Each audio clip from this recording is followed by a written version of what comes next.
بسم الله الرحمن الرحيم الحمد لله رب العالمين والصلاة والسلام على سيدنا محمد وعلى آله وصحبه وسلم تسليما كثيرا طيبا مباركا فيه.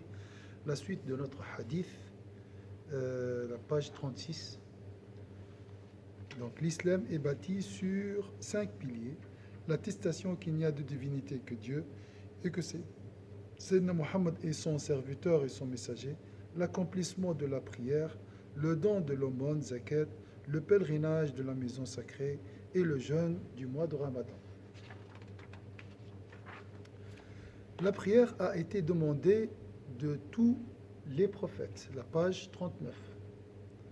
Donc la prière a été demandée de tous les prophètes. Elle a été leur caractéristique principale. D'elle, ils ont puisé leurs forces et leurs énergies. Nous aussi. D'accord? Par elle, ils se sont rapprochés de leur Créateur, celui qui les a envoyés aux peuples et nations. L'importance de la prière en islam n'a d'égal que celle de la foi, l'iman. Elle est l'emblème de l'islam, compris dans son sens premier, la soumission pleine et totale à Dieu. D'accord? Elle est l'emblème de l'islam, compris dans son sens premier, la soumission pleine et totale à Dieu. Pour cette raison, elle vit avec l'être humain. C'est bien cette description, elle vit avec nous. Vraiment, c'est notre vie, 5 prières. Hein? Elle rythme notre vie. Il est une partie intégrante dans notre vie. Et même c'est l'épine dorsale de notre vie. Hein? Lorsque tu travailles, tu dis, après la prière, après le travail, je vais faire la prière d'Asr, par exemple, ou le Maghrib. Donc, c'est très joli. Pour cette raison, elle vit avec l'être humain, l'accompagne du matin au soir, va avec lui jusqu'au plus profond de la nuit, lorsqu'il se lève pour prier dans l'intimité de la nuit. Donc, nuit et jour, la prière nous accompagne.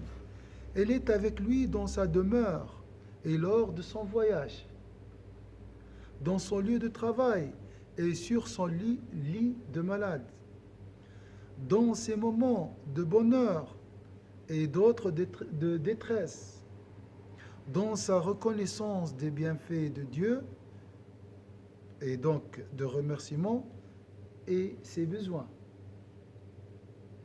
Lorsqu'il a besoin, il va vers Dieu, et lorsqu'il est dans l'aisance, il remercie Allah. Il ne faut pas oublier, la prière, parmi les finalités de la prière, c'est quoi? Manifester de la gratitude, dire à Dieu merci. Telle sa respiration,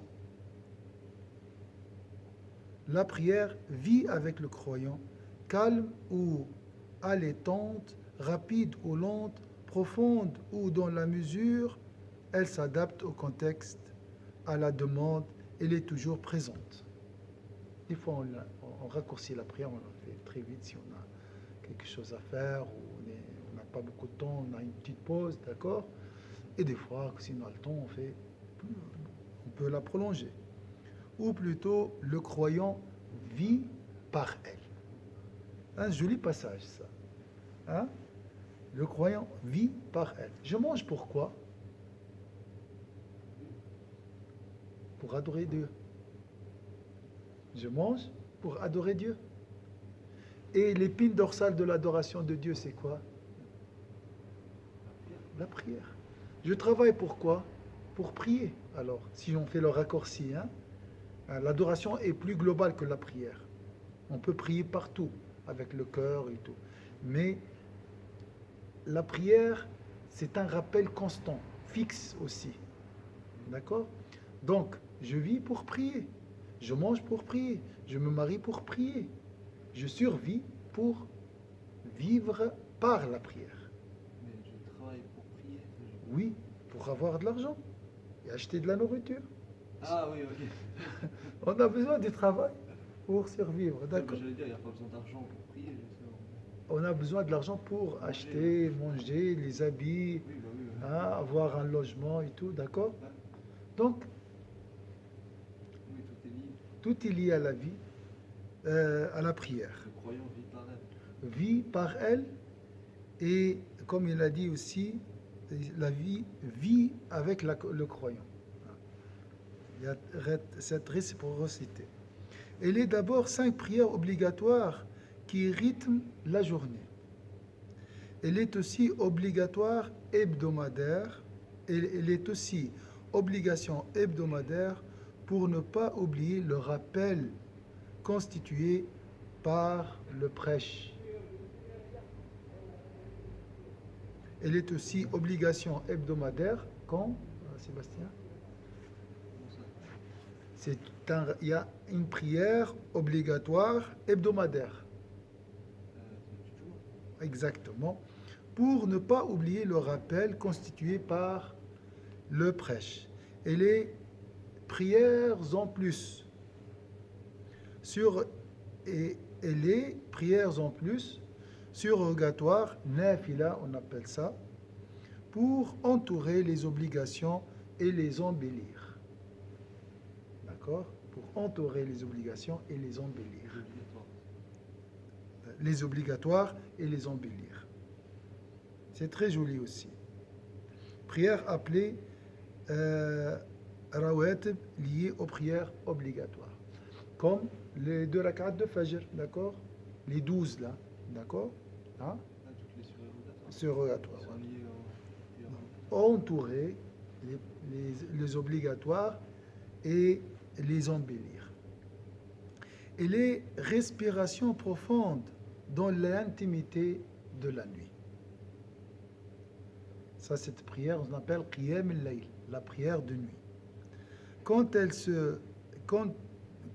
te dispute à ton lit et ton sommeil pour t'offrir le plus beau cadeau, quand elle te dispute à ton lit et ton sommeil pour t'offrir le plus beau cadeau, être seul avec Dieu sans aucun regard de l'extérieur.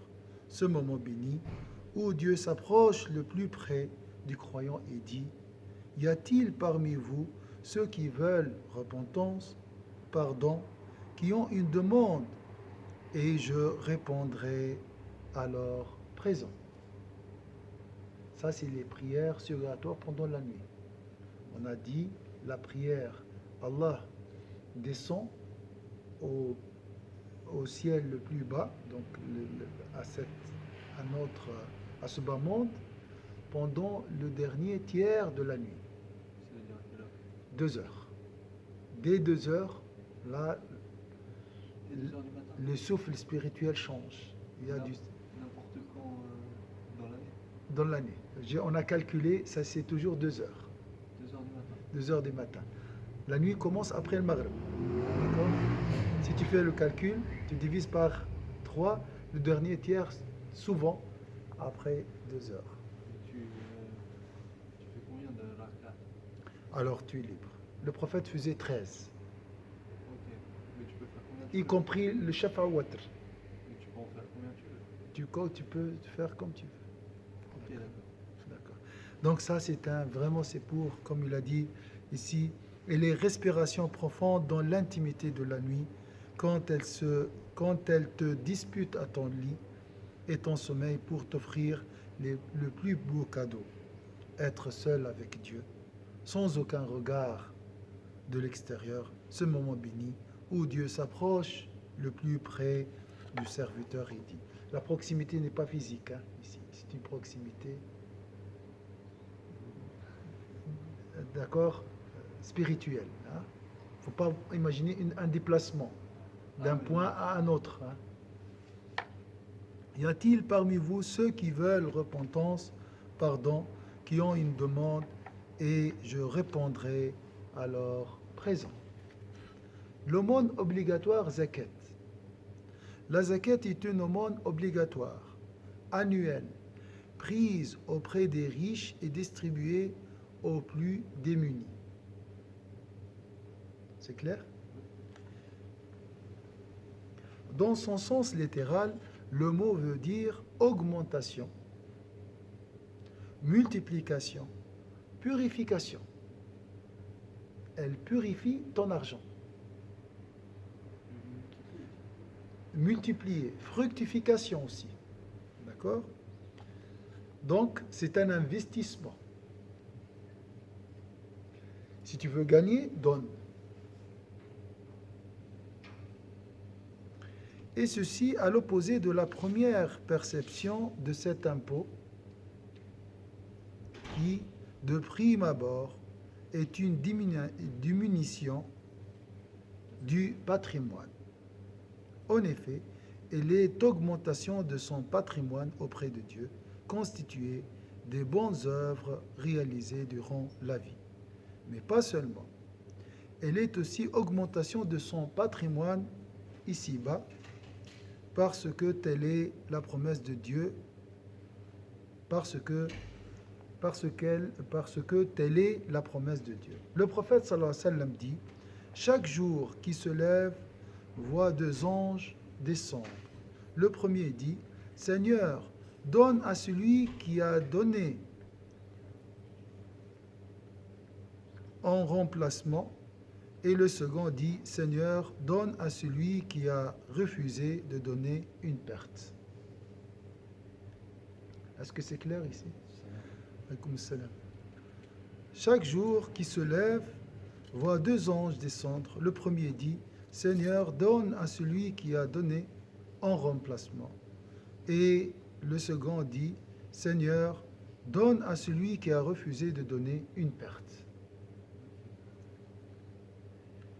Le compagnon Abu Kabsha rapporte qu'il a entendu le prophète sallallahu alayhi wa sallam dire, toutes choses sur lesquelles je jure, et je vous dis ces paroles pour les apprendre, aucune fortune ne diminuera par le fait de donner l'aumône.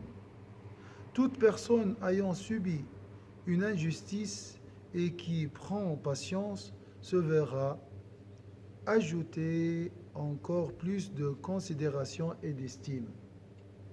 Toute personne qui ouvre une porte de mendicité se verra ouvrir par Dieu une porte de pauvreté ou un mot proche. Et je vous dis ces paroles à apprendre. Les gens dans cette vie ici-bas sont à l'image de 4 personnes. Une personne à qui Dieu a donné une fortune et une connaissance et qui craint Dieu en ce qu'elle a reçu de lui, elle en donne à ses proches, qui sait quels sont les droits de Dieu attachés à cette fortune et connaissance. Cette personne est la meilleure des 4. Une personne à qui Dieu a donné une fortune et une connaissance. Et qui craint Dieu en ce qu'elle a reçu de lui. Elle en donne à ses proches, qui sait quels sont les droits de Dieu attachés à cette fortune et connaissance. Cette personne est la meilleure des 4. Une personne à qui Dieu a donné la connaissance, mais pas de bien, qui a une intention sincère et qui dit, si j'avais des biens, j'aurais fait comme un tel, le premier. Alors, selon son intention, il aura la même rétribution que le premier. Une personne à qui Dieu a donné des biens sans lui donner la connaissance. Elle les dépense dans les voies illicites sans aucune connaissance. Elle ne craint pas Dieu sur ses biens, n'en donne pas à ses proches et n'en connaît aucun droit de Dieu. Cette personne est dans la plus mauvaise situation. Et une personne à qui Dieu n'a donné ni bien ni connaissance et qui dit en sa propre intimité, si j'avais des biens, je ferais pareil à la 3e personne. Elle sera rétribuée du même péché au vu de la même intention portée. La zakat est aussi purification et bénédiction des biens. Mais En... juste une question. Oui, C'est avant les 4 personnes. oui. Toute personne qui ouvre une porte de mendicité se verra ouvrir par une porte de pauvreté. Ça, j'ai pas compris le sens. Donc celui qui monte, qui tend sa main, d'accord? Ça, c'est la porte de mendicité. Oui, c'est ça. Demande aux autres. Quelqu'un qui mendie, donc. Mendie, voilà. Ok. Ouvre, en réalité, il restera toujours pauvre. Ah, d'accord, ok. Hein, d'accord? D'accord. La zakat est aussi purification et bénédiction des biens en notre possession, qui auraient pu être pollués par mégarde illicite haram. La zakat est aussi purification et bénédiction des biens en notre possession, qui auraient pu être pollués par mégarde illicite haram. Dieu dit, en effet, prélève une aumône sur leurs biens pour les purifier et bénir. Le compagnon Abu Dhar rapporte: Je vins trouver le prophète sallallahu alayhi wa sallam alors qu'il était assis à l'ombre de la Kaaba. M'ayant vu, il dit: ce sont eux les perdants par le Seigneur de la Kaaba. Ça, c'est une manière pédagogique, un moyen pédagogique pour attirer l'attention. Là, tu dis, qui sont les perdants? Le prophète, il a dit, ce sont eux les perdants par le Seigneur de la Kaaba. Sayyidina Abu Dhar poursuivit: Je m'installai tout près de lui, sallallahu alayhi wa sallam, mais comme je ne pus rester longtemps, il me levait et dit: Ô envoyé d'Allah, je me levai et dit: Ô envoyé de Dieu, que je sacrifie pour toi père et mère. Qui sont les perdants? Il me répondit: Regardez la politesse ici, que je sacrifie pour toi père et mère. Ça, c'est une manière pour manifester le respect extrême.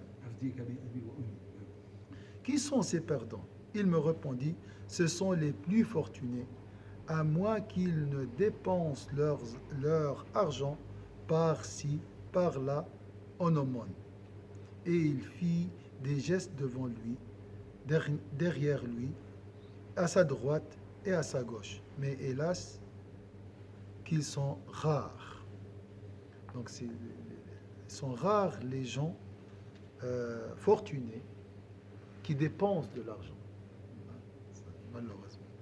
Donc, je répète: Ô envoyé de Dieu, d'Allah, que je sacrifie pour toi père et mère. Qui sont ces perdants? Il me répondit: Ce sont les plus fortunés, à moins qu'ils ne dépensent leur argent par-ci, par-là, en aumône. Et il fit des gestes devant lui, derrière, à droite et à gauche. Il a fait comme ça, le prophète. Hein? Ces gestes. Il donne à tout le monde. Mais hélas, qu'ils sont rares. Le montant de la zakat dépend des biens que possède toute personne. Donc le deuxième pilier de l'islam, hein? La zakat, homme ou femme, enfant ou adulte, personne physique ou morale. Globalement, il s'agit